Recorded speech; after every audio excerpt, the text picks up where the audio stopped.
I'm getting old, so I'm shrinking and having trouble fitting in my own chair.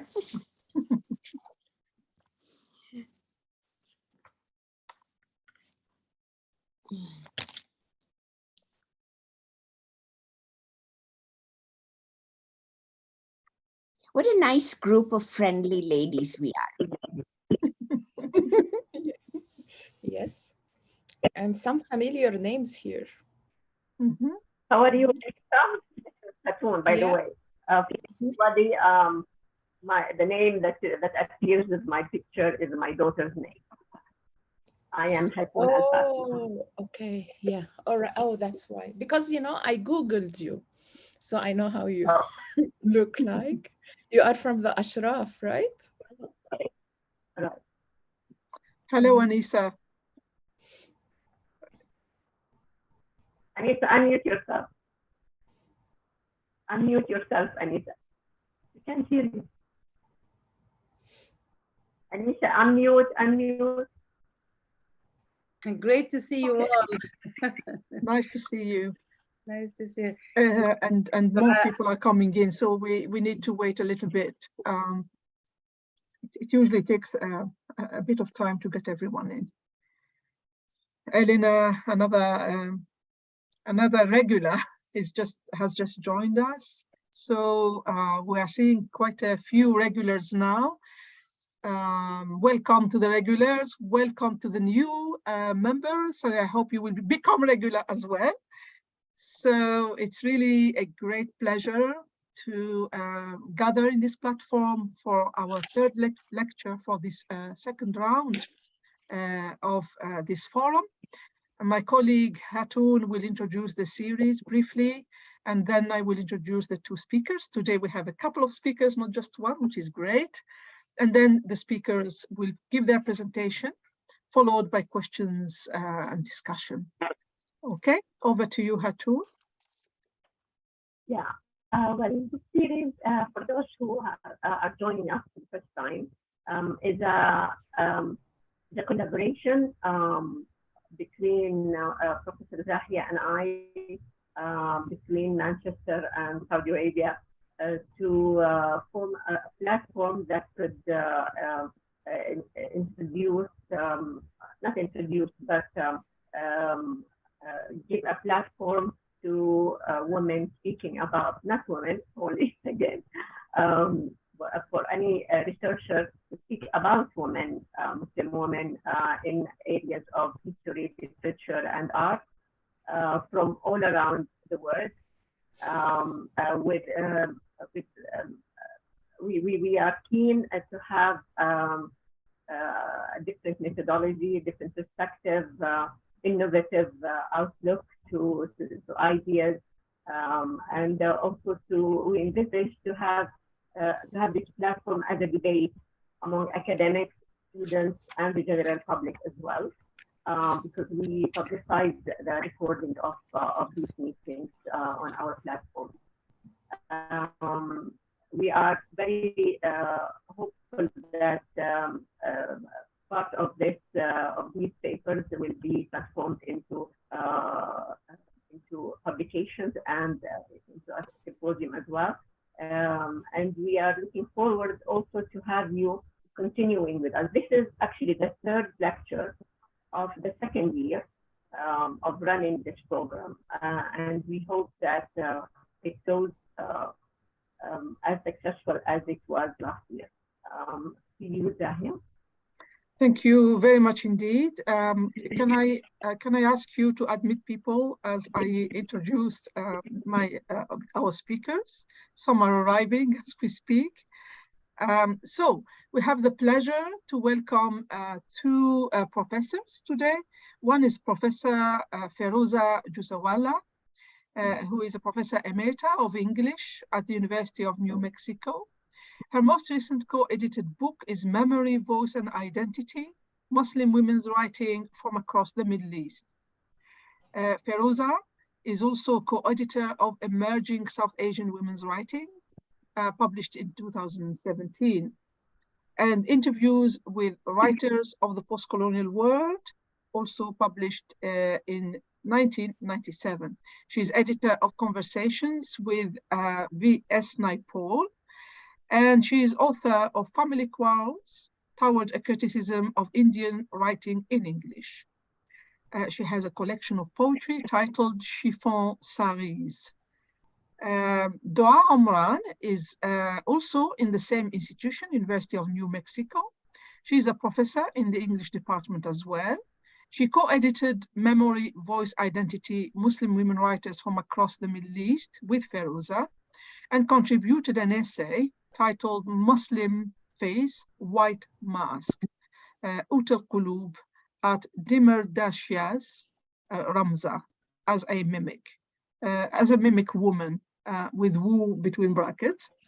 She co-edited a special issue for Women's Studies, an interdisciplinary journal, and Muslim Women Speak Persistently, and also Muslim women writers from South and Southeast Asia. These are recent, very recent publications. Dr. Omran is a member of the Elections Committee in the Modern Languages Association, MLA, since January 2022. So without further ado, to you, Doaa and Feroza, you can share your screen, and we look forward to listen to you. Hello, everyone. Good morning to you from Albuquerque, New Mexico. We are having a very cold morning today. It's -3, but we have bright sunshine outside, which is why I closed up my blind so you could see me better. You know, we just realized, Doaa and I, from Facebook Reminder, that we have been working together for 10 years now. She was my graduate student in one of the classes that I was teaching, post-colonialism. And I taught Michael Ondaatje's The English Patient and wanted her to come in and talk to my class about Egypt. And that's how the friendship started. We have been presenting widely at the Rocky Mountain Modern Language Association. We presented about interpretations and misinterpretations of the ideas of jihad. We have since organized the ACLA seminar, out of which came our first book, Muslim Women's Writing from Across the Middle East. So I will start out with, Doaa, do you want to share the screen, sweetie? I don't see the screen. Yeah, okay. So I will start out with the, forgive me if I use words like sweetie. I use them all the time, even with my students in class. I know it's not politically correct, but I call everyone sweetie from students to workers. So anyway, fictive and non-fictive writings of Muslim women. So I took the early COVID retirement option because I wanted to do memoir myself. And this is the reason why we sort of have sought out books that are about memoir, theoretical perspectives on memoir. Doaa will talk extensively about auto theory and writing autobiography, as well as writing memoir and the differences between the two, because she's teaching a very interesting class on Muslim women's writing right now for the International Studies program. So because of my interest in attempting to write memoir, like some academics have, I began to look at the issues of memoir. So if we go back, we'll present our, Doaa, let's go back and present our abstract very quickly. We wanted to focus on the fact that we women from the global south, whether we are Muslim or of other backgrounds, are not really subaltern, and we are not subalternized either by our cultures or by our religions, that we speak out and we actively participate in society. So this is basically This is basically the abstract from which we presented. But one of the cases that we did want to make based on some of the essays that came into our book, and I realize this is not a book launch, but we just want to talk about how we learned about Arab women and other Muslim women's biographies and memoirs, is the essays that came in as submissions to us. And we learned about how women actually put together their memoirs. And so if we go to the next slide very quickly, I came at it actually from my background of growing up in the Muslim town of Hyderabad in South India.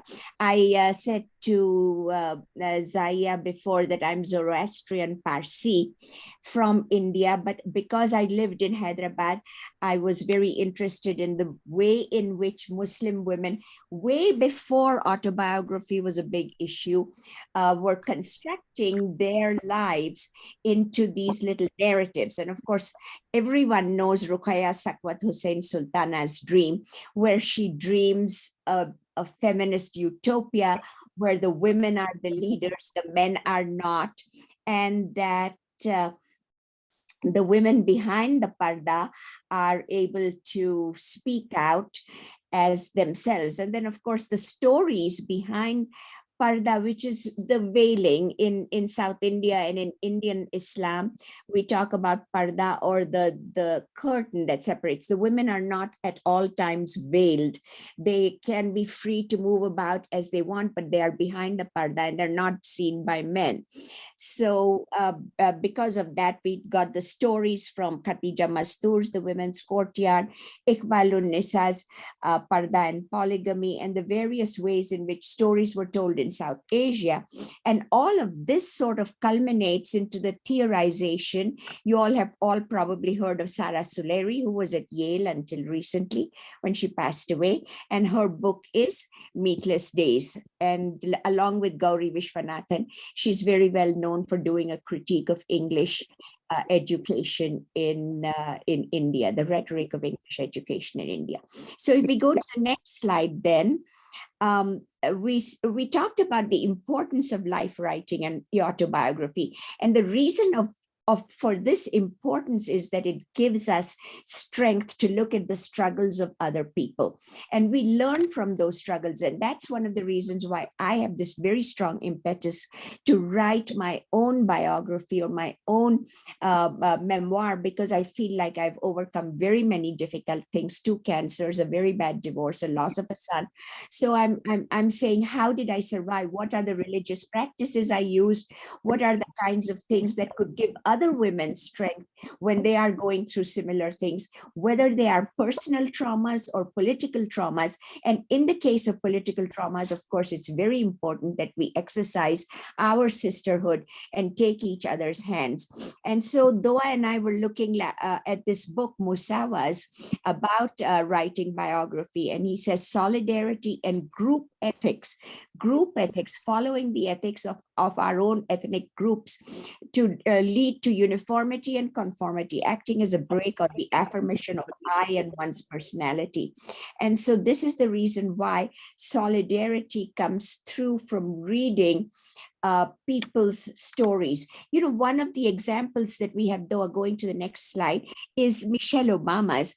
And it's not Becoming Michelle Obama that I like very much, because it's rather a congratulatory. You know, I made it through so much memoir, but the Light We Carry is a very touching new book that's just come out, where she talks about her own depression and how she overcame depression after leaving the White House, seeing things change. And I imagine from having that extraordinary lifestyle to just sort of shrinking into a quiet lifestyle, sort of covered her ideas of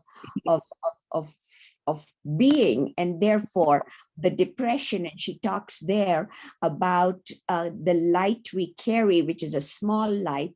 And she talks about the power of small, of being small and raising from there. So I'm just bringing that about. And then for me, the most important memoirs and guides for the writing of memoir, most of my theoretical work is governed by looking at Edward Said. And though we have, Edward Said has always been, and though his own memoir of unbelonging, out of place, is a perfect example, I wanted to talk, though, if we go to the next slide, of this book, which is very precious to me because I don't know if you can see it as I'm holding it up. It's precious to me because Said actually gave it to me a very long time ago. And it's After the Last Sky, Palestinian Lives, together with the photographer Jean Moore. But this is an example of building memoir that isn't a story focused on yourself, but on the context around you. So taking the photographs together, it's a different kind of memoir. And in our book, the Memory, Voice, and Identity, the very first chapter is by a woman called Arti Satanathan, who's from Leeds. If we go to the next slide, Doaa. Sure, I'll come back to this in a minute. We'll come back to this slide in a minute. She talks about memoirs that aren't entirely written out as narratives, but are collected as little items that make up an archive. And so that's the important thing. And now connecting those two together, both the idea of Said's, where you put a memoir together, which is entirely your own life story, but photographs from the context, and putting that together with the Arti's essay, which is on Tamara Chalabi and Marina Benjamin, on collecting items that tell stories. And recently, we also wrote about how Kashmiri women do the same thing. They carry items with them into exile or where they are going as ways of building memoir. So there are different ways of building memoir. Said says the most important thing is that women's voices have been overlooked. And in After the Last Sky, he writes, "Yet I recognize in all this a fundamental problem, the crucial absence of women. With few exceptions, women seem to have played little more than a role of hyphen, connective transition, etc. We will never fully understand our experience of dispossession unless we look at women's experiences." I'm going to go through this very quickly because Doaa has done a lot of hard work and she wants to present her talk. So Doaa, let's go to the next thing. Okay. So that's just a picture of Said. Go to this thing. And from here, it's all yours until you tell me to be ready again. All right. Okay. Hi, everyone. So actually, this project that Dr. Jussawalla was talking about that we embarked on back in 2016 on Muslim women's writing, we started that as a panel, an ACLA panel, American Comparative Literature Association. And we got scholars from all over the world somehow, but basically from Egypt and South Asia. And we had our panel there called Muslim Women's Writing. And as she was saying, most of the the writings there were autobiographical, and that inspired us to give the talk today. So maybe the writing of autobiography and memoir in the Arab world started with men. And in addition to Said's autobiography, a few decades earlier, Taha Hussein, the Dean of Arabic Literature, Amid al-Adab al-Arabi, wrote his Al-Ayyam, and it's a 3-volume autobiography that was published between 19 and 26. And just like to situate myself, so I would like to say that I come from the country where the first autobiography / travel narrative has evolved, and that's Egypt. And the tale of Sinuhi or Sinuhi is considered by many scholars as the first autobiography. And it's about a man who travels from Egypt to Palestine when the ruler changes. He just gets so scared. He leaves Egypt to Palestine. He returns back to Egypt and tells the king or the pharaoh about his journey to Palestine and back. Also, Egyptian women have been writing their autobiographies for a long time. Maybe among the earliest ones is Huda Sha'rawi's Haram Years that has been translated only recently. A predecessor of Huda Sha'rawi is Qūt al Qulūb, even though it's not an autobiography, exactly an autobiography, it's an autobiographical novel. There are fictional elements there, but still there are some elements of truth about the author's life. And she does talk about characters that we meet in real life, such as Huda Sha'rawi. So she does talk about meeting Huda Sha'rawi in addition to other feminists in her fictional autobiography, because I'll be talking later about why some Arab and Muslim women would prefer to write a fictional autobiography. A later autobiography, which hasn't been translated into English yet, is Latifa Zayyat, and it's in Arabic. It's titled Awraq Shakhsiyya, and it's like a collection of her memoirs. More recent autobiography, because the list is very long, so I had to be very selective. A more recent one is written by the Harvard professor Layla Ahmad, and it's titled Border Passage from Cairo to America, A Woman's Journey. So sometimes these autobiographies have this travel element in them as well. Earlier than autobiography evolved as a genre for women, the lives of women were written as biographies, and the writers were men. An example of this is Women Around the Messenger, Nisa Hawla Rasul, and it tells the stories of the Prophet's mother, his wet nurse, his wives, as you see from the table of contents, and other women who followed these women later on. So these founding women of Islam become their lives become an example for others to follow.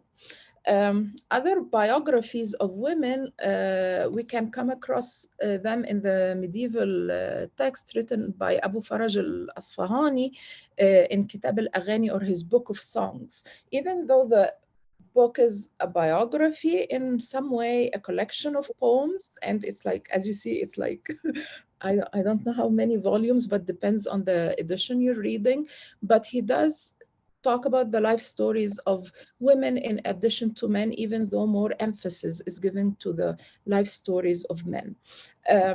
Other more recent women who did life writing for women, or early Muslim figures, is Aisha Abdul Rahman, or as she would use the pen name, Bint al-Shati, and she wrote biographies of early women in Islam, such as Azar Nafisi and many others. And her books are easy to find, even though they haven't been translated yet.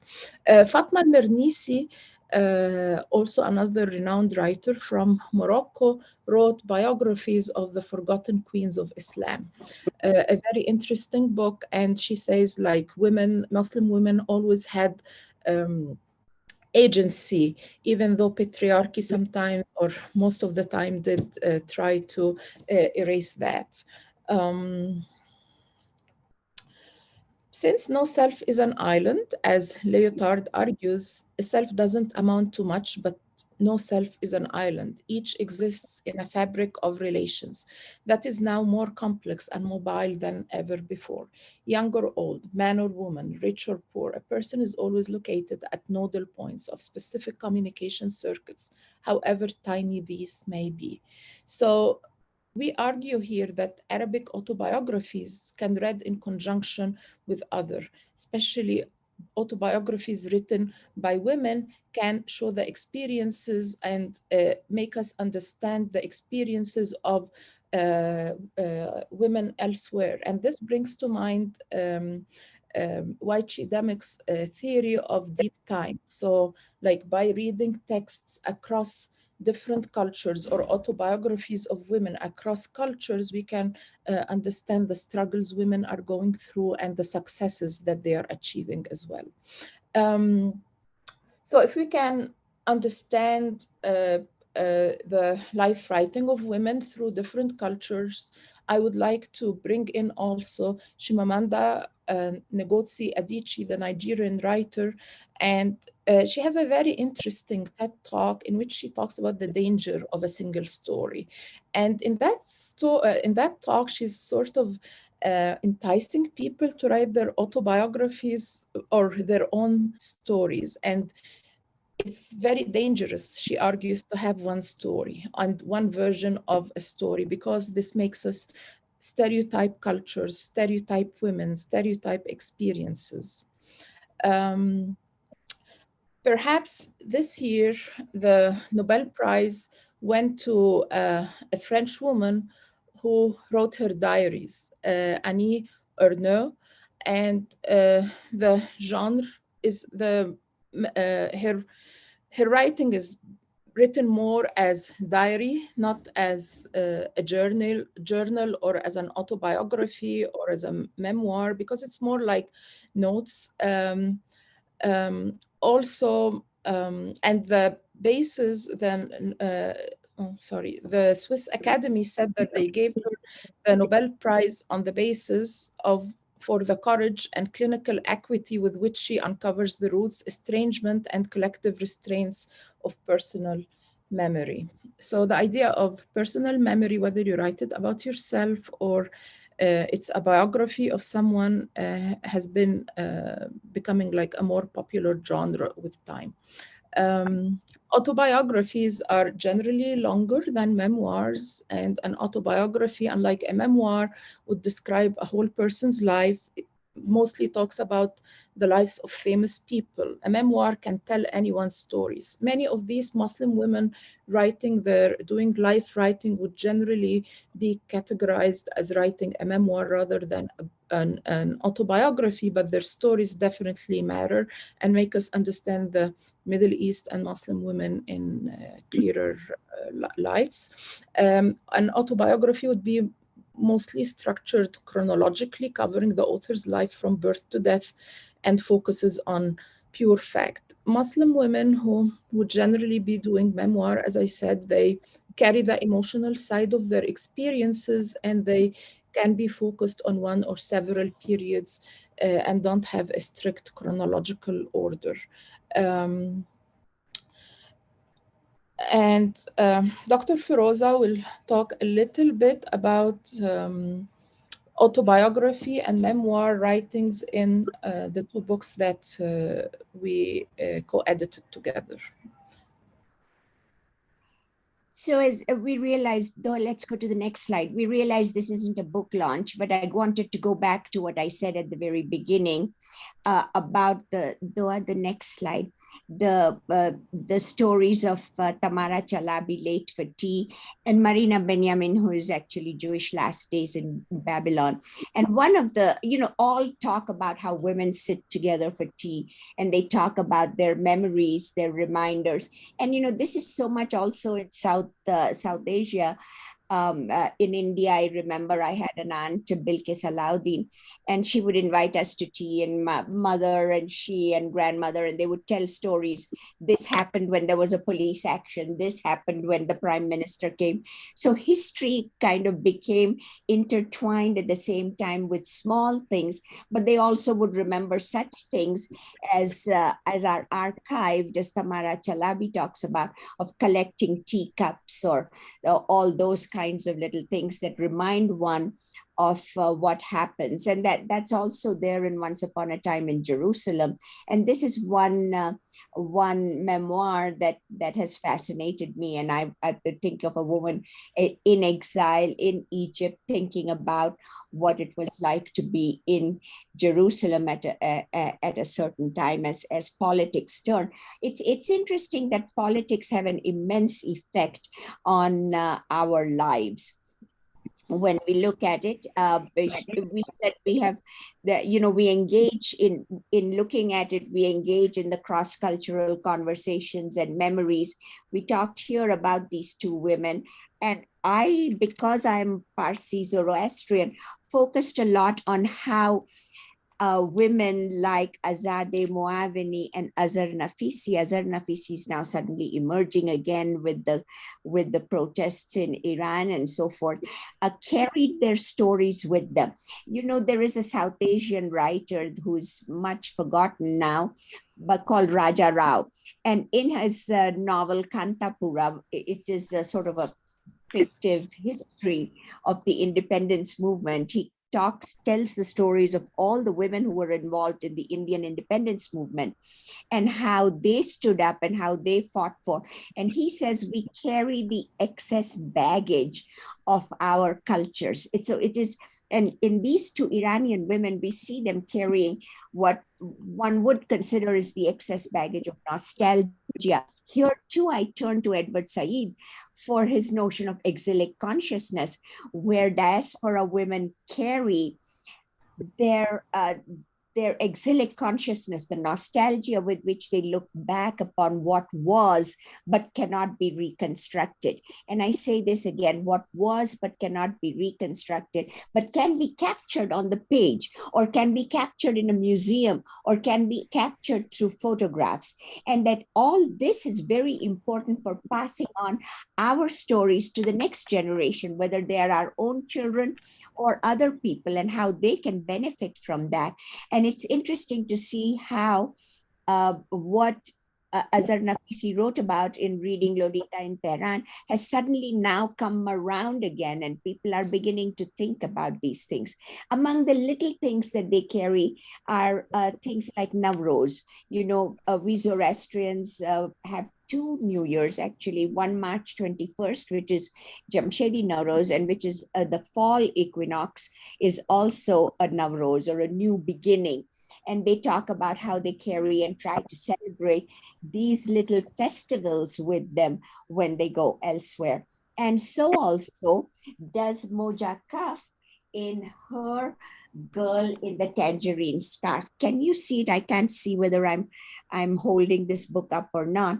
But this book, you know, in teaching how to write memoir, I was thinking that this is one of the best examples of an Arab memoir, an Arab woman's memoir written in the United States, where she talks about the different kinds of othering that happen when you are different, when you are veiled, when you insist on wearing the hijab, and you are sort of distanced from what might be the main group of children who are in a school compound or in the neighborhood.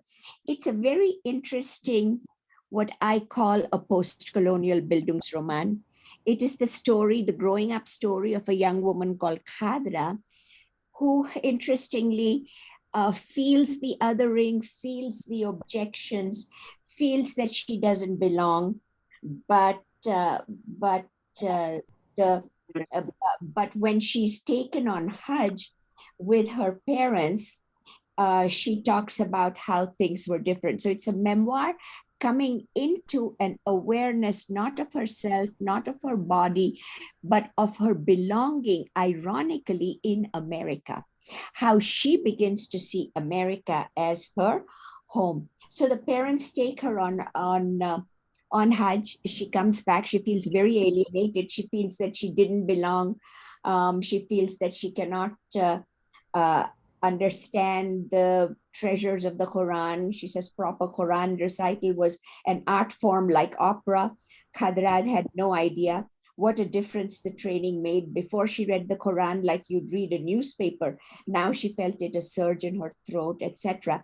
But then she says, when she arrives at Chicago's O'Hare Airport, she pulls out her tangerine silk out of her handbag, pulled and drew the head covering out longer and longer in her hand, like an endless handkerchief from a magician's pocket. Before landing in Chicago, she draped the dupatta. The dupatta is the Urdu word, actually, what we use in India.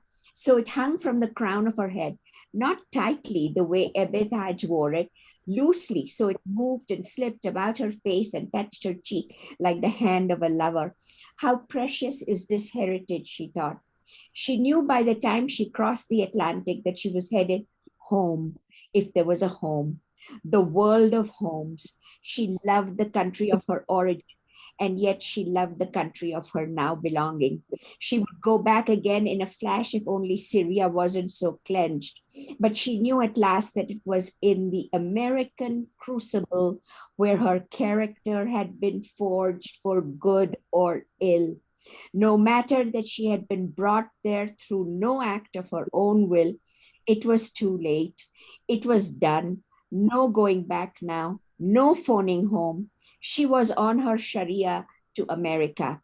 Toto, we are not in Damascus anymore, Khadra whispered as the wheels hit the ground. Homeland, America, Bismillah. So this is a very interesting coming to an awareness that we belong here in this new home, which may be inhospitable. Doaa and I have also both written about and talked about Derrida's notion of hospitality and inhospitable homes and hospitable no homes. And, you know, this takes me back to other work that I have done. I've been writing long before I met Doaa. Since, you know, like 2005 is when I taught the first Muslim women's class. And I have an essay in this in this book edited by a very famous post-colonial scholar called Bill Ashcroft on to veil or not to veil, and how unveiling or veiling and now unveiling, how it's how the cycle of history turns. The veiling was an act of resistance against the dominant hegemonic ways of being.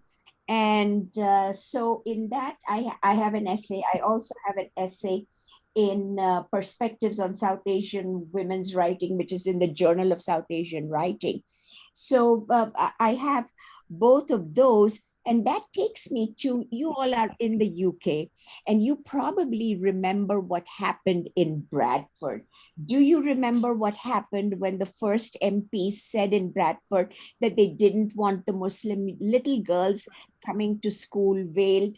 And one of the writers I write a lot about, Hanif Qureshi, has a very famous essay in a journal called Granta about the Bradford incident.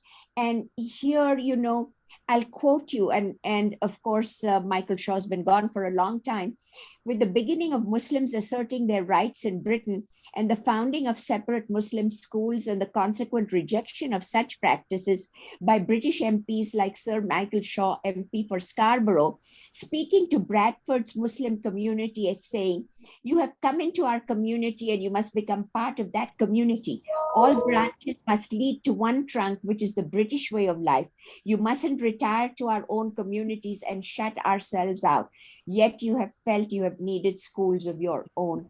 So you will remember this is a classic case of the host country becoming inhospitable.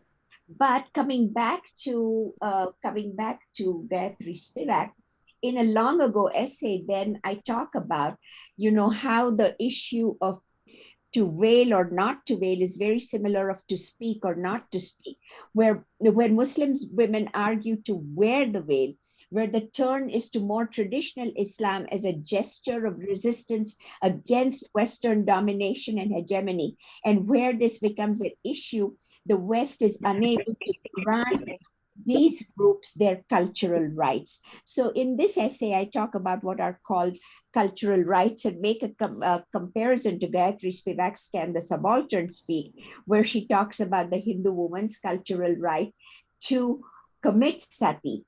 And so also here, this would be the indigenes, the right to wear the veil as a gesture of resistance. And ironically, now the whole wheel has turned. You know, my father always said, history is like a wheel. The more it turns, the more it moves forward, the more it comes back again. And we are now at the issue of where younger Muslim women are beginning to say, we don't want to be veiled, we want different cultural rights, that this is not necessarily part of our being. So it's interesting how these take a kind of a turn, but exilic nostalgia plays a very important part in sort of creating. And it is that nostalgia that gets recorded both either fictively or non-fictively as creative non-fiction that tells the stories of women's lives. that's the important thing, is that we have to continue to speak. We are not subalternized. We are educated. We have been writing for a very long time, as Doa's part of the paper showed, for aeons, almost literally for aeons. And so we have to keep verbalizing and or collecting and or through oral narrative. You know, we have a slide. Doa, can you go to Ashik Peri? You know, we had one essay in our book on the Ashiks of Azerbaijan. And the Ashiks, of course, told their stories orally, and they passed them down orally. And oral stories now collected also help us to create our lives and to consolidate our lives and to continue our particular stories. Thank you, Doa, and you've got a lot more to go. Yeah. So, all right. Thank you. Can you hear me? Yeah. Yeah. So, as I said, I'm teaching this class on Arab women, conflict, and resistance. And I found out that I'm teaching books that actually are autobiographical or life writing in nature. So one of the things I'm covering with my students was Mornings and Janine. This week we are doing Syrian women's refugees, and it's like an interview with Syrian women talking their experience fleeing Syria to Turkey and other places, but mostly Turkey and Germany. Another book that I'm also covering with my students is Women of the Medan by Shireen Hafiz, and it's about Medan al-Tahrir, or the Arab Spring, happening in Egypt. And also she's interviewing Egyptian women who contributed in the revolution or in the Arab Spring. So, you know, life writing can take many forms. Um, um, I have written like 2 papers so far about using contemporary theory and Arab women's autobiographies. And I argue that autobiographies can be factual or fictive, because we have lots of novels nowadays written by Arab women that sound like an autobiography, but it's fictive. What is unique about these autobiographies? So using the methodological tool of Adrienne Rich's biomythography, a combination of autobiography theory, sociological and psychological awareness, and Laurent Fournier's auto theory, a combination of theory and its lived experience every day, I argue that Arab women's autobiographies and memoir act as historical agents that combine the unfortunate lived experiences. Fictional autobiographies and recording histories of Palestinian villages, and this is, I'm going to focus mostly on this now, has become an emerging genre, especially with the Palestinian multi-generational novel. It doesn't just tell the story from the life story of one persona, but it's like a matryoshka sort of thing. It's like I use the to use the matryoshka analogy. The woman would like recall experiences from other women, a mother, a grandmother, maybe aunts in her family. Novels such as Susan Abul Hawa's Mornings in Jenin and Radwa Ashour's The Woman from Tantura tell the life stories of Palestinian women who are dislocated from their villages. These fictive autobiographies record the history of obliterated Palestinian villages, whereas Mornings in Jenin is about the destruction of Ain Hout, while Ashour's fictive autobiography is about the sacking of the Palestinian village of Tantura. Both books actually are, I argue, are autobiographies, not just of these lives, but of the villages and places that ought to be remembered.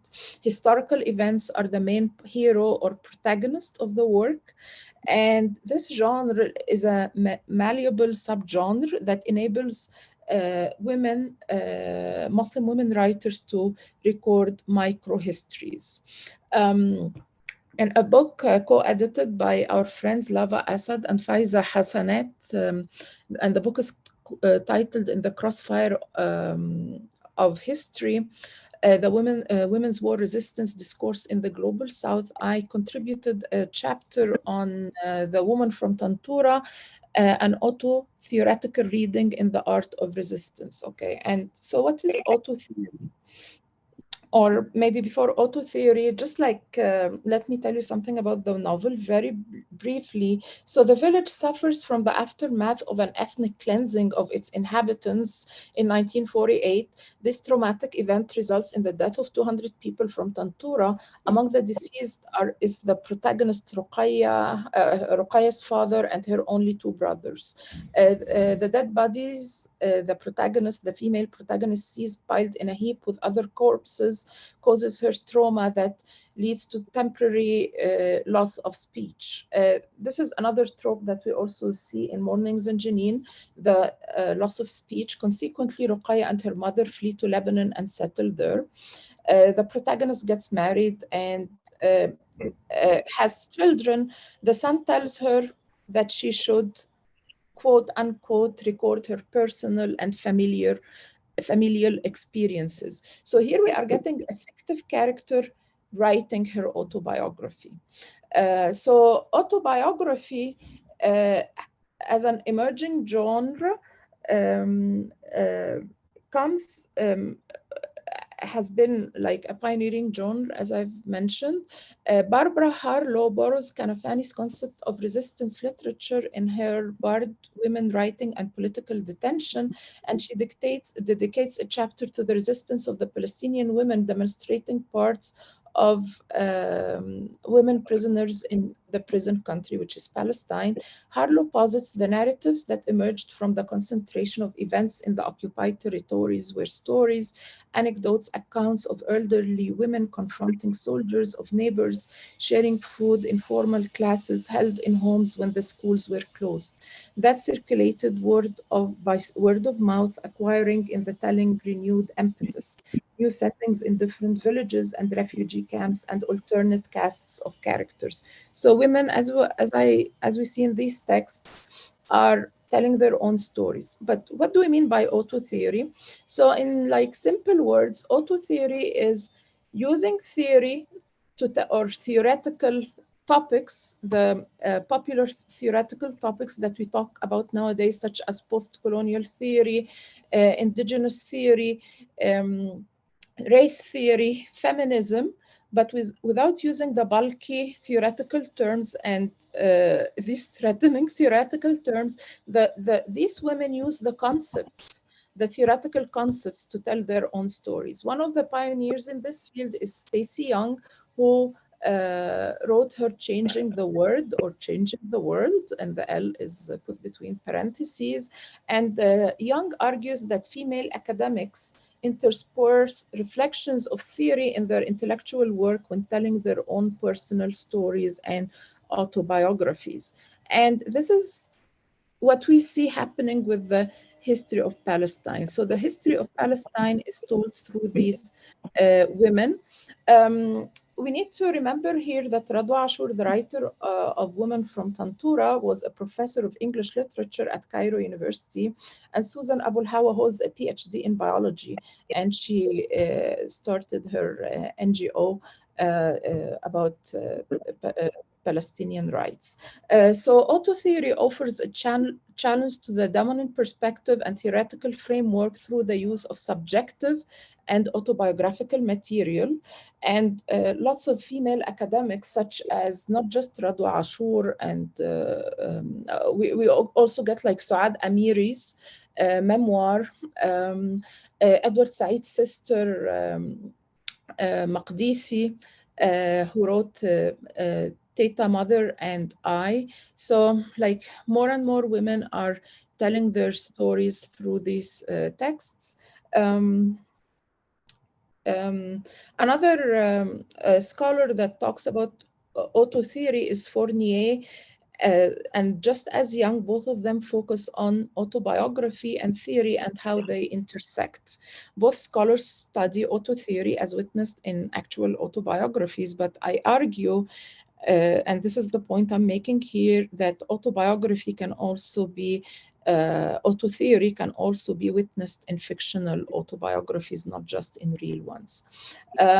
So auto theory has only been applied to Western non-fictive autobiographies. The Arabic experience hasn't been given the required attention. And I'm trying to give that some attention here. And in this sense, autobiography doesn't only become a tool of resistance, but also of survival and bonding. And it becomes a tool of bonding, and it becomes almost not just a tool of bonding, but a genre or a subgenre for Palestinian life writing by women. And this makes me question Mary Carr's renowned book titled The Art of Memoir, because she says the memoir is just to reflect. I think what we have been talking about so far, it's not just reflecting. I believe the memoir has a lot to do more. The other fictional autobiography that I want to conclude with is Mornings in Jenin. Yes. This is the wrap-up for the Iranian Pakistan.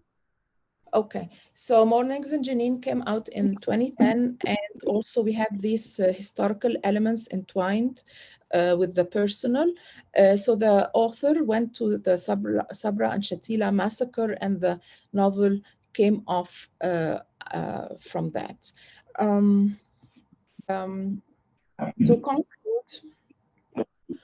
To conclude, the question that Spivak calls non-white women subaltern comes to mind here.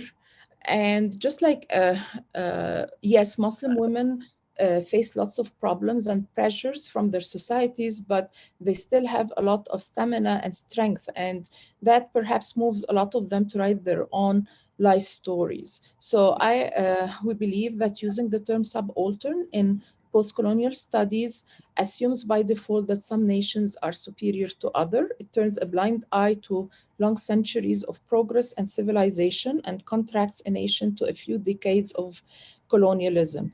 Not only does the use of the term subaltern alleviate the guilt of the colonizing nations for the atrocities they committed, but it also rewards them by placing them on the pedestal of the superiors. Furthermore, applying the term to Muslim nations is in stark contrast with this verse from the Quran. كنتم خير أمة أخرجت للناس تأمرون بالمعروف وتنهون عن المنكر. So I think like this verse is mostly about Muslim exceptionalism, and I wonder if the term subalternity really applies to all these Muslim women writing their own life stories and autobiographies. Thank you so much. Thank you. This is amazing. This is really rich, isn't it? You have really informed us, educated us, brought to us so much knowledge. I hope the participants have enjoyed this talk as much as I have. What do you think, Hatun?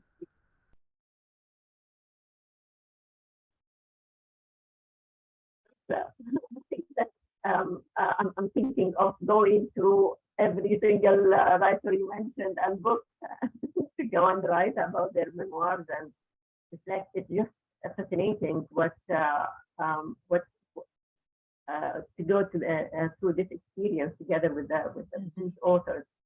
We keep on saying that women's voices are very weak and they disappear, but I think that we are really regaining a lot of voices, and so many we collect them right and left and analyze what they are reflecting and revealing. It's just amazing, very rich culture, I believe, rich knowledge that they are transmitting through these experiences and down.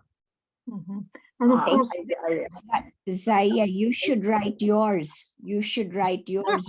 I should one day. On that, Feroza, I just wanted to add a little bit about the North African side of the story, which yes, obviously I don't expect you to overstretch to all over the Muslim or Arab world, but I just wanted to add that also from the Maghreb, women have been writing their stories. In fact, one of the oldest is Fatma Ait Mansour Amrouche, My Life Story. The book is simply called My Life Story. But when we are speaking about memory and memoirs, when these women are writing what they call their life story, it's not just their own life story, but the life story of a whole generation of women. For example, Fatma Ait Mansour Amrouche, who wrote her life story about the end of 19th century, beginning of 20th century. When you want to look into some historical part that's not written about, like women's education, she gives us a full testimony about her own experience of education as a woman, as a colonized, and also challenges the myths of the French civilizing mission that brought schools to the uncivilized. And in fact, her testimony, which is a very, very strong, powerful, also heartbreaking, just gives you the raw truth about girls' education and the colonialism. I don't want to hijack this floor. We have a lot of listeners here. The floor is all yours. Yeah, it's a very important point about the Maghreb and also of North Africa. But I wanted to point out that in our book, we have this essay by Fatima Sadia on Samira Hamadi's Asma al-Abdi, Rags of Slaves, written in 2019. This is Mauritanian. There's some very interesting Mauritanian work here in our collection. And she, Fatima Sadia, is a journalist, and she's written about the Moorish communities and Arabic in Mauritania and Iraq and so forth. So it's a rich essay. A rich book, yeah, and it's a rich book. Thank you for letting us talk. Thank you very much. Thank you. Anissa, unmute yourself, please. Thank you so much. It's really a pleasure to see you all, and to see people that I haven't seen for a while, Hatun and Doaa for the first time, Feroza. So it's really a real pleasure. And definitely, I agree with you that this has brought to you brought to us so many topics to discuss and so many issues to engage with.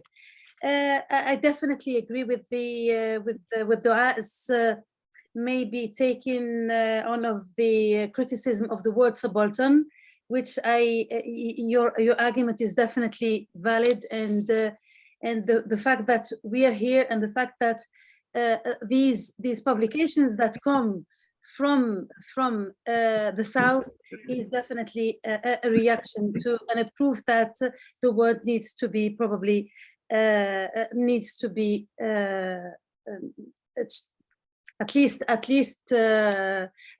discussed.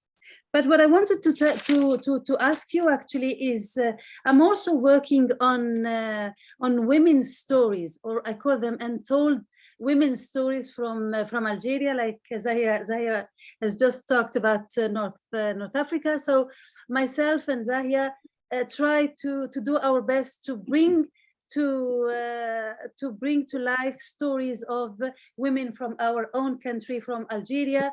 And I particularly work on women from who have been survivors of the 1990s of the civil war that happened in Algeria. What I'm struggling with is actually a defining words, or these categories that you talk about. You call them memoirs, you call them, I call them testimonies. There is also the word testimonials, testimonial literature. So there is, and they all are basically, they all intertwine, and they all are like, there's no clear cut. Is there any way where you could enlighten me and say, for example, what's the difference between what I call testimonial novel and what you call testimonial, autobiographies and memoirs? Yeah, Anissa, yeah, I have a way of addressing this. Yes, you know, a very long time ago, I wrote a paper, very long time ago, on when I Rigoberta Menchú first came out. Have you read I Rigoberta Menchú? I have, yeah. And it is a testimonial. Testimonial, You yeah. know, so it's a very Latin American form, and it's a story of survival. I've actually struggled with this with my own. What do I call my thing? Is it surviving, thriving? You know, what does it take?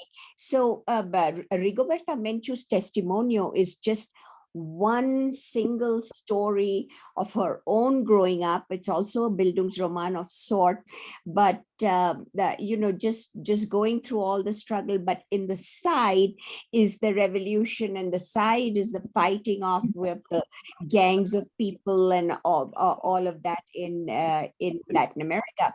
So I think the Testimonio is looking at the historical events through a child's perspective and a particular just bearing testimony, bearing witness to what happened without the reflection. As Doaa said, the memoir involves the sense of the reflection and how to reflect and take it forward and move forward. From our own context here, a very famous Native American writer, Joy Harjo, poet laureate, and her most recent book about her love for horses and working with horses is sort of a memoir, but also putting it in the sense of the border immigration issues here, how border people resist the Native American people, and border guards, border guards basically shoot Mexican Americans and Native Americans and people who are trespassing on white lands. So it's a different thing. Testimonio is just sort of a bearing witness, whereas I think a memoir takes into consideration the emotion, the going forward. A memoir that had a very, very, very strong effect on me, and which I should not have read actually, is one that we have all read, I'm sure, Joan Didion's A Year of Magical Thinking, where she talks about one horror thing happening to her after another horror thing happening and another horror thing. And that kind of memoir, you kind of internalize it, it mix it with your story. Whereas, with Rigoberta Menchu, I think every time I go to Starbucks, I think, should I do this or should I not do this because of how they treated Rigoberta Menchu? Thank you, Feroza. Doaa? Yeah, maybe I just cannot do it now. All right, so maybe a more general term for memoir, autobiography, testimony, and all these things, diary, travel writing would be life writing. And there is this encyclopedia. I took a screenshot of the cover, but I cannot send it to you. There's this encyclopedia of life writing, autobiographical and biographical forms, edited by Margareta Jolly.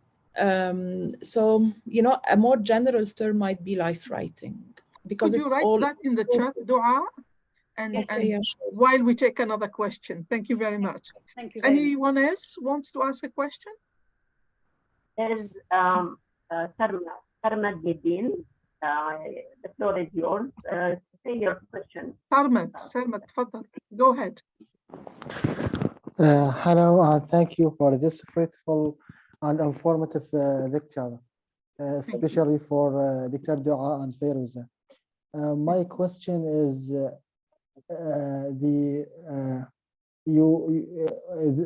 Dr. Doaa and Dr. Feroza talk about autobiographical writing. My question, there in Iraq we have many stories that are told by some victims, such as Yazidi woman who suffers from Islamic State in Iraq and Syria. But these stories are not written. They told their stories orally. Can we consider these stories as autobiographical stories? And there is also some writers from America wrote about Iraq, some poets like Brian Turner can also consider these writing as autobiographical writing, although these stories are not belong to the author life himself. Thank you, Thank you. Salmat. Thank you. Thank you. We take another story, another question, and then one will be answered by Feroza, one by Doaa, just being mindful of time. Islam Najjar or In the Nagar? meantime, could he type his question in the chat? Because it was all very garbled for me. Type the last, just type your question in the chat. Okay. Islam, can you unmute, please? And introduce yourself. Hello, everybody. My name is Islam Nagar. I'm a lecturer at Kafr Sheikh University, Egypt. Thank you. I'd like to thank you all for this very interesting topic and this interesting discussion. My question about regarding the notion of the danger of having one story. Or having, you have just stated, the speaker, that it is a kind of stereotypical story. To what extent this notion of having a female story contribute to either the compartmentalization of history and the destruction of postmodernist concept of grand narrative, or creating modes of new contrapuntal histories, this concept frequently used by Said.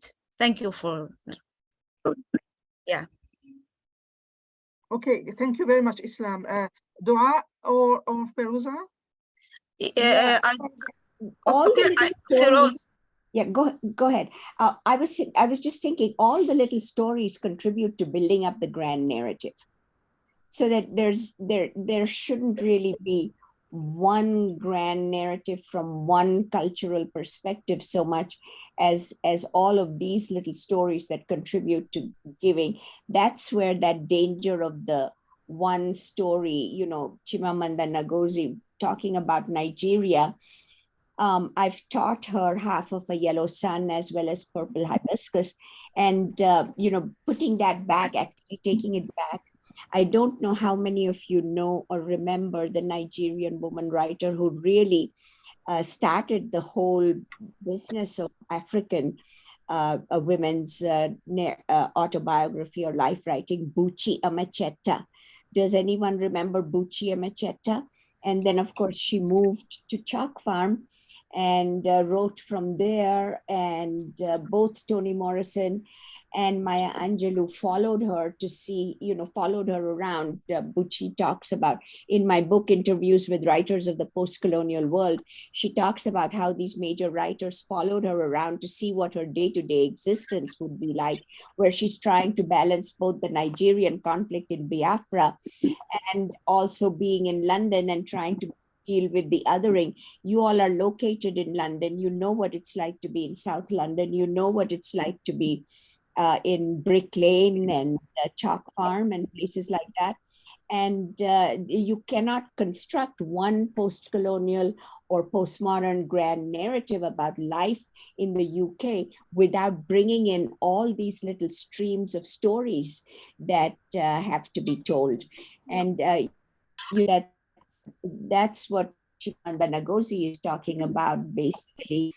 There's one story about women's lives in Nigeria, and Achebe tried to tell that story in Girls at War, and that didn't quite fulfill everything that had to be done. We get the male narrative about what was happening in Nigeria, and this is why Ngozi puts herself forward to give another perspective of a woman's narrative, but hers is very, very much a young people's narrative, and overlooks the narratives that people like Buchi and others wrote in Nigeria. So, you know, where it's very, when you are in England and thinking of the construction of the stories of what Paul Gilroy called Black British, we all fall into that category of Black British. And as Gilroy said so aptly, there ain't no black in the Union flag. You know, there ain't no black in the Union flag. And so you have to how do you construct out of that narrative? That would be the narrative, would be that Union flag narrative. And how do you bring in all these other little stories to fit in? You know, the Windrush people, the Caribbean people. I also have an interview with Sam Selvan in interviews with writers of the post-colonial world. So in England particularly, it's all very poignant about how you construct a grand narrative or how you don't. At least that's my perspective. Yeah, I think also like when we think of Jane Eyre, which is written as an autobiographical novel, and White Sargassy, which is also written as another autobiography, White Sargassy is challenging this, you know, idea about the mad woman in the attic, or you know, the darker woman who's locked up. Also, something about auto theory and the way Palestinian women are using auto theory to write their autobiographies, whether fictional or real autobiographies, is that these Palestinian women have been using Israeli or Jewish accounts against the Holocaust, using the same techniques about life writing theories used by Israelis, and using these ideas of auto theory, life writing. Think of the Diary of Anne Frank, and writing their own life stories to combat a salient narrative of occupation and oppression. So they are like using what's happening on the other side to defend themselves and record their stories. Excellent. And thank you very much. Thank you. Thank and you. for Yes. Sarmat, but for yes. Sarmat's question about the Yazidi women, I think Sarmat is talking about like interviews with women. Would interviews or writing the biography of someone be considered an autobiography? I think it would be more like life writing. And I just like shared the link to that encyclopedia of life writing, and you can find a free PDF online. It's like a very bulky book, but life writing is a more general term. It's like an umbrella term that would cover all these things, I think.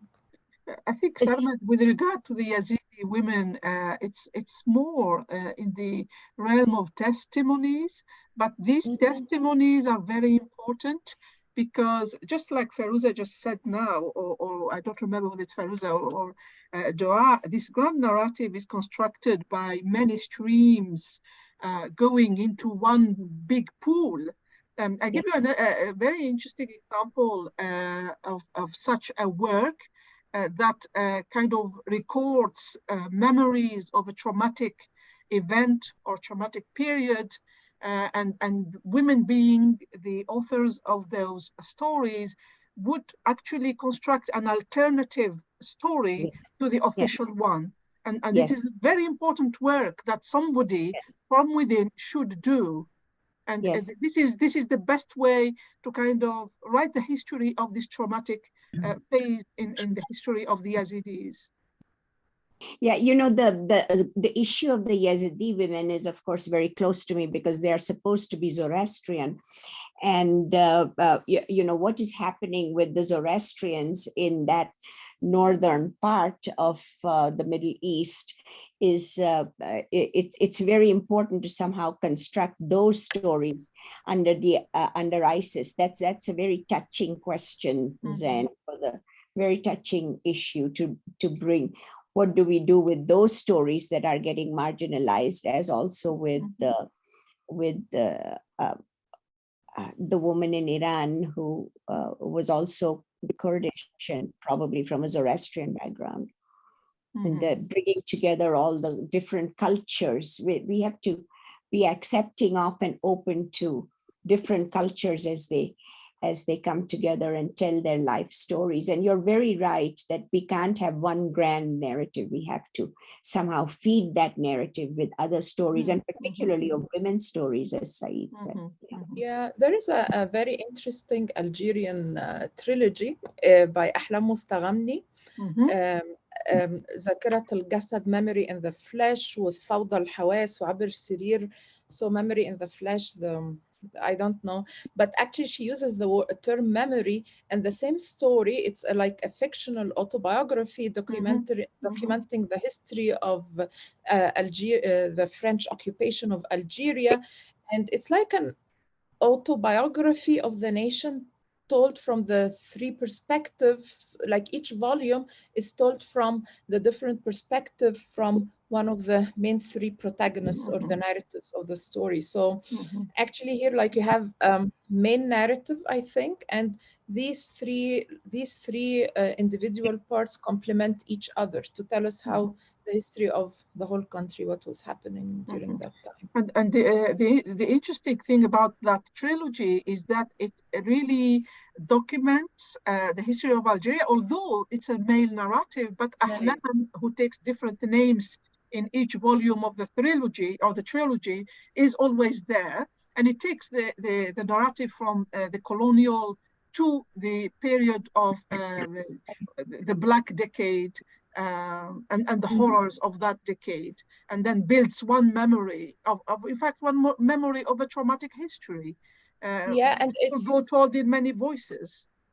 And it's a memory that the body, it's memory in the flesh. It's a memory that the senses and the flesh remember. So it's like, you know, because life writing and it's all about memory, lest we forget, basically. Definitely. Another story before we bring this to a close. Another story, another question. I'm calling these question stories now. You really, you really got into me with this. Any other question? Fadali. And then Abir Rifai. Yes, sir. We can't hear you well. Right. We will our question. I think Abir would like, I can see a raised hand here. Abir, go ahead. Here, this is Abir Rifai from Egypt, Kafr Sheikh University. My question actually is about cosmopolitan feminism and feminist individualism, which is partially related to our topic today.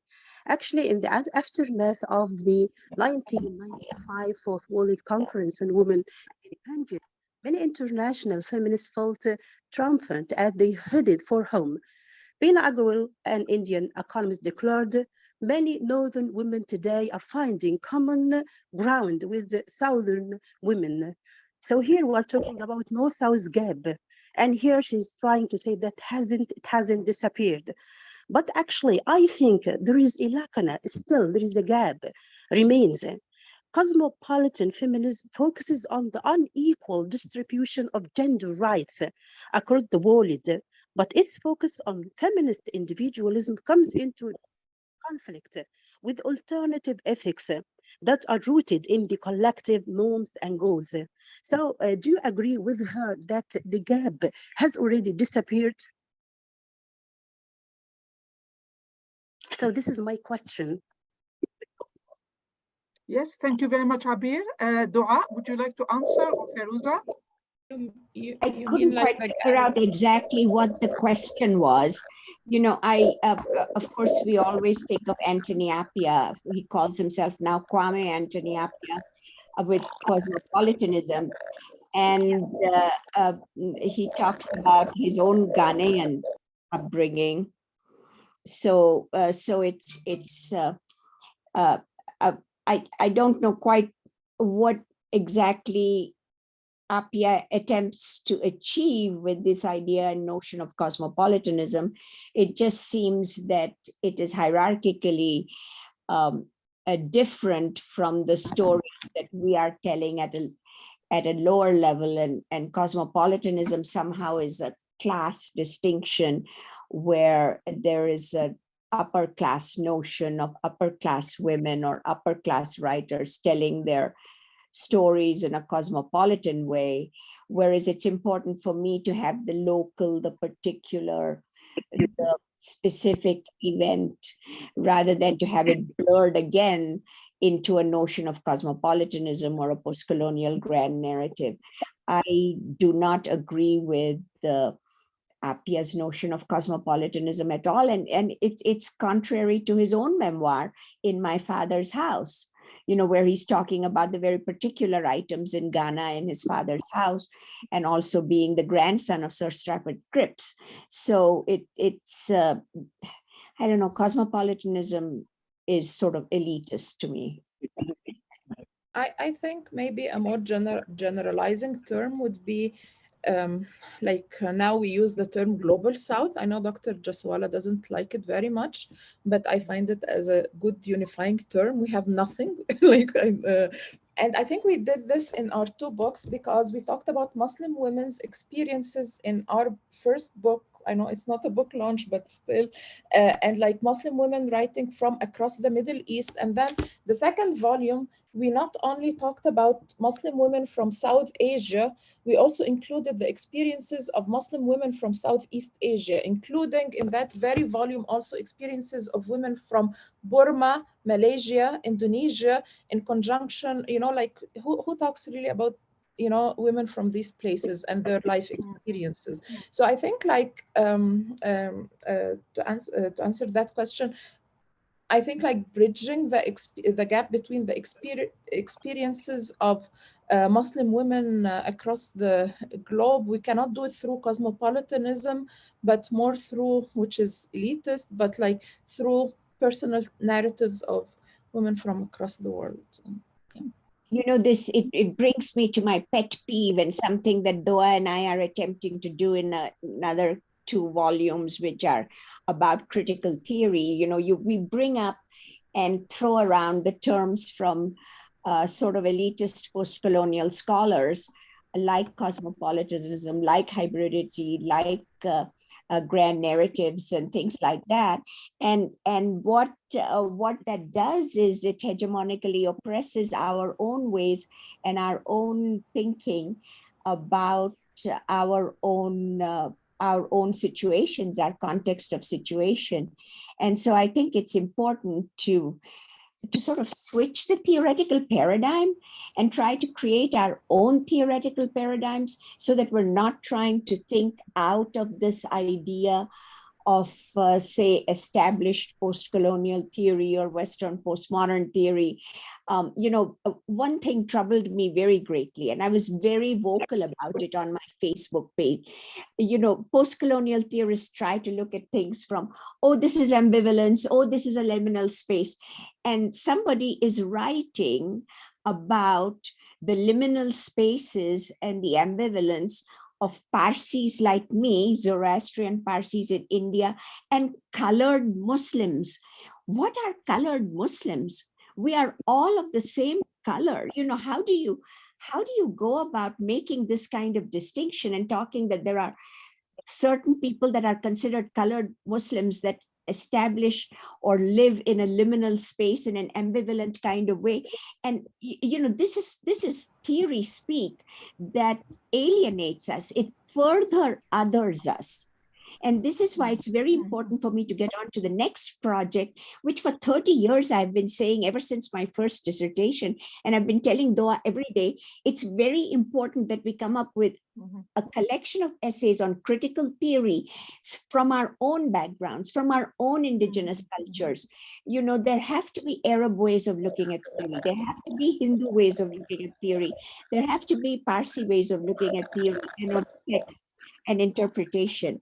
And so this is we cannot let the Western critical model oppress us, turn us into subalterns. Yeah, because like there is this critical trilogy by Abdulaziz Hamouda called The Concave Lens, The Convex Lens, and The Maze. And in this critical trilogy, Hamouda talks about like we Arabs or non-Westerners look at Western theory through a concave lens. We give it like a bigger side. While when we come, and then in the second part, like when we come and look at our theories, we look at them through a convex lens. We give them less than the value they should deserve. And there should be a way, a way like a midway so that we can read more about critical theories, which are mostly imported and not evolving from our own native soils and don't always apply to us. He argues that the notion of the movement of modernism started in the West. What about when we imported to the Middle East? It doesn't really relate to us. So I think like this is what we are trying to do in our project. We got lots of abstracts. We should start working on that soon. Yeah. So I think we'll end there. We'll- And she said that she's gonna listen to the recording. It's about, she's mentioning the book of In the House of Silence, edited by Fadi Faqir, and that she's saying where there is a collection of Arab writers giving testimonials and experiences. She's just referring to this book. It's a very interesting collection of texts from writers from across the Arab world. Just as an addition to this, I'm sure you're aware of her book. Can you please put the title here in the chat? It's in the chat. It is in the chat. Yeah. It's called In the House of Silence. Yes, it's in the chat. Okay, thank you so much. In the House of... And of course, this silence of the Muslim women, in my opinion, it goes along with the passivity that was given to them, the passivity aspect given to them by a lot of, starting with the Orientalists into today. Actually, Muslim women are always weak, passive. They are oppressed because they like to be oppressed, etc., etc. But of course, the voices that you have put forth today just indicate that they have always been speaking. They have never been silent. But again, silence is something that we have to contemplate and think about. What do you mean silent? What do you mean silenced, etc., etc. I think there's very, very different ways of understanding this silence. There's one phrase that I keep remembering, and I kept remembering throughout this discussion, is Esther Jabbar's statement where she said, she gave a kind of advice to Arab women and Muslim women, is to talk between us, amongst us, and write, sometimes talk and write, sometimes record the voices. There are so many ways of recording voices, especially when we are reacting to an urgent situation where we don't want to lose voices, then we record them. And she did a very important work in her film, The Nuba of the Women of Monshinwa, when she went to the village of her mother and she spent a couple of years there recording voices as in fact eyewitnesses of the revolution, which was not part of the mainstream or official history of that same revolution. And that's what led her to say women should speak all the time and should, make their voices heard, because they are not silent. It's just that nobody's listening. So, we have to also learn how to challenge this silence. Anyway, this is such a rich discussion. Thank you very much to our two speakers. Thank you to our participants. And I hope you will be with us for the next lecture, which Hatoun is going to announce now. Go on. Yeah, so the next lecture will be on the 30th of November by Professor Umayma Abu Bakr from Cairo University. She's going to speak about approaches to the study of women's Sufiyat in Islamic history texts. I hope that you could write down the date, and I'll be sending around a notification and detailed abstract about it. And if you want to receive the recording of this lecture, please leave your email in the chat and we are going to send it to you next week. And thank you very much. I think this is unfortunately we have to go. All of you have things to do, but it's been a pleasure seeing you and talking to you. And thank you for attending. And thank you again to our speakers. Thank you for the opportunity. Thank you for the opportunity. It's our pleasure. It's our pleasure. Thank you very much. Thank you so much. Thank you so much. Thank you. And nice seeing all of you. Thank you. Thank you. Bye-bye. Bye. Thank you. Thank you. Thank you. Bye. Bye. Thank you. Bye. How are you?